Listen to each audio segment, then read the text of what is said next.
Palavra ao deputado Felipe Barros.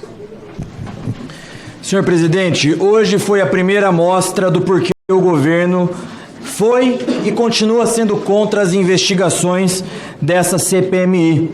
Porque o ora depoente, Silvinei Vasquez, destruiu qualquer argumentação que o governo tenta ainda, de forma assodada e atropelada, empurrar a goela abaixo de toda a sociedade. E eu quero aqui começar dizendo que nós precisamos relembrar que aprovamos o plano de trabalho da relatora, em que a investigação se dá por ordem cronológica, mas essa ordem cronológica não envolve fatos desde praticamente o nascimento do depoente. Porque nós ficamos a manhã inteira debatendo e ouvindo a relatora fazer perguntas que não tinham absolutamente nada a ver com o objeto, com o escopo dessa CPMI. Depois ela passou apenas de 15 a 20 minutos fazendo perguntas relativas ao escopo do requerimento de convocação. O que nos mostra justamente que o governo está tentando alimentar narrativas falaciosas em um consórcio criminoso com parcela da imprensa. E é isso que eu vou querer demonstrar ao final da minha fala. O depoente está aqui como testemunha, mas me parece, ou pelo menos deveria, as perguntas nos mostram que ele seria, em tese, investigado. E restaria a ele duas acusações. A primeira, uma suposta violência política na operação do segundo turno, ao supostamente obstar eleitores de votarem. E a segunda acusação, uma suposta prevaricação por omissão na desobstrução das rodovias pós-eleição. Mas os históricos dos fatos demonstram que essas duas acusações são falsas. E aqui eu quero rapidamente fazer esse histórico. No dia 29 de setembro de 2022, o Supremo Tribunal Federal julgou a DPF 1013, em que no item 16 da decisão do ministro Luiz Roberto Barroso, ele diz o seguinte: além das determinações feitas acima, recomendo a todos os municípios que tiverem condições de fazê-lo, que ofereçam o transporte público urbano coletivo de passageiros gratuitamente aos seus eleitores. A decisão do Supremo foi clara. A decisão fala em transporte público urbano. A decisão não permite que particulares contratem ônibus para levar eleitores aos locais de votação, o que continua sendo crime previsto no Código Eleitoral. A decisão do Supremo é clara. Portanto, a PRF, ao acatar na íntegra a decisão do Supremo, ainda faz a observação de que continua a fiscalização de ônibus privados, particulares, que levam irregularmente eleitores aos locais de votação. Ato contínuo a essa DPF, foi feito o ofício circular 3 de 2022, em cumprimento justamente a essa DPF. No dia 29 de outubro de 2022, o deputado Paulo Teixeira, hoje ministro, ele peticiona no Supremo Tribunal Federal. Veja só, dia 29 de outubro, um dia antes das eleições. E o que ele junta na petição ao Supremo Tribunal Federal? Um tweet da Gleisi Hoffmann, presidente nacional do PT, dizendo que o PT recebeu informações de que a PRF estava aparelhada e que obstruiria a votação de eleitores. Ele junta também, na petição ao Supremo, links da imprensa. Esse link aqui: PT recebe informação de nova operação da PF contra aliados de Lula. MPF apura indícios de utilização eleitoral da PRF. Tudo decorrente do tweet que a Gleisi Hoffmann havia feito.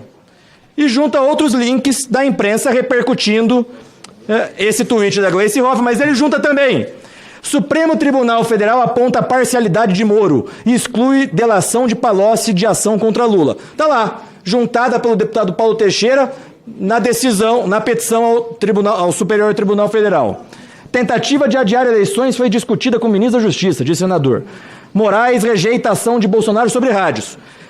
Esses links o atual ministro Paulo Teixeira junta no Supremo Tribunal Federal, fazendo com que, no mesmo dia, às 16 horas e 41 minutos, o ministro Alexandre de Moraes proferisse, então, uma decisão solicitando informações por parte da PF e da PRF. No dia 30 de outubro, o dia do segundo turno, nós temos aqui o ofício circular 14 de 2022, que os deputados que fizeram uso antes de mim parece que não leram esse ofício, ou fingem que não leram. Porque esse ofício, é claro, ele dá cumprimento à decisão do ministro Alexandre de Moraes de proibir qualquer operação da PRF no sentido de obstar eleitores de votarem, uma vez que, repito, a decisão era clara relativa ao transporte público e não ao transporte privado de eleitores. E aqui diz o seguinte: com vistas a estabelecer um fluxo adequado e incontroverso das informações e ações a serem implementadas, determina o fiel cumprimento da aludida decisão. Está aqui. O Silvinei Vasquez mandou para todos os superintendentes da Polícia Rodoviária Federal. E aí nós tivemos, então, a operação da PRF no segundo turno, que, segundo a imprensa, arrecadou, ou então apreendeu, melhor dizendo, 4,5 milhões de reais em 12 ocorrências. Parece que a esquerda simplesmente esquece que houve essas apreensões. Eu fiz questão aqui, senhor presidente, de imprimir 100 mil reais em notas, para ficar claro. Aqui, ó, 100 mil reais. Então foram apreendidos 45 blocos desse de dinheiro, 4 milhões e 500 mil reais apreendidos pela Polícia Rodoviária Federal, que é importante que a gente não esqueça que, de fato, isso ocorreu. Crimes foram simplesmente impedidos de acontecer por ação da Polícia Rodoviária Federal. Depois disso, senhor presidente, é importante que a gente diga o seguinte: a narrativa da esquerda, né? Ah, mas fizeram mais operações no Nordeste. Vamos para os números. O efetivo da Polícia Rodoviária Federal no Nordeste é mais alto do que em qualquer outra região do Brasil. Gostaria até que a relatora estivesse aqui, porque ela vai fazer o relatório, né? E não pode fazer o relatório só com base nos dados falsos que ela trouxe para a gente. Aqui o número de malha viária das rodovias. No Nordeste, a malha viária é infinitamente maior do que das outras regiões. Dado do próprio TSE. Compra e venda de votos nas eleições de 2014. É antigo, mas é o último dado que nós achamos no site do TSE. Os estados do Nordeste dominam as denúncias de compra de voto. Agora, números mais recentes que nós achamos no site do TSE. A região em que mais tem compra de votos, Nordeste. Mas nós temos aqui os dados públicos. A média de veículos que foram fiscalizados na operação do segundo turno foi a mesma em todas as regiões. A média dos veículos que foram fiscalizados em todas as regiões foi a mesma. Então, mesmo que nós partíssemos da premissa equivocada de que teve mais fiscalização no Nordeste, nós teríamos justificativa mais do que plausível. Mas os números da própria operação, números esses que são públicos, deputada Jandira, eu te forneço uma dessa, não adianta fazer cara feia pro número, porque número é número. O número desmente qualquer narrativa falaciosa do governo. A deputada Jandira foi citada, viu, senhor presidente? Presidente. Deputado, Vossa Excelência tem mais 1 minuto. Obrigado, presidente. Então, os números desmentem a narrativa falaciosa do governo, dos deputados e senadores governistas, porque nós tivemos o mesmo número médio de veículos fiscalizados em absolutamente todas as regiões do Brasil. Portanto, a primeira suposta acusação, ela é facilmente desmentida. A segunda acusação que restaria ainda é uma suposta prevaricação por omissão na operação de desobstrução das rodovias.